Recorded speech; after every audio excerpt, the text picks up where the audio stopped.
ભુજના દયાદરા ગામે રહેતા કૌશિક વસાવા બાઇક ઉપર ટ્રાલ સાથે દયાદરા તરફ આવી રહ્યા હતા. તે દરમિયાન ગામના જ પાર્થ અને કમલેશ તેઓની બાઇક ઉપર ટ્રાલસા તરફ જઈ રહ્યા હતા.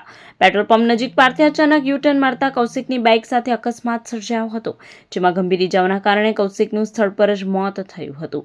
ભરૂચ રૂરલ પોલીસે ગુનો નોંધી વધુ તપાસ હાથ ધરી હતી. અંકલેશ્વર હાઈવે ઉપર સર્જાયેલા બીજા અકસ્માતમાં કોઈક વાહન ચાલકે અજાણી વૃદ્ધાને અડફેટે લીધી હતી, જેમાં વૃદ્ધાનું મોત થતાં બી ડિવિઝન પોલીસે અકસ્માત મોતનો ગુનો દાખલ કરી આગળની કાર્યવાહી હાથ ધરી હતી.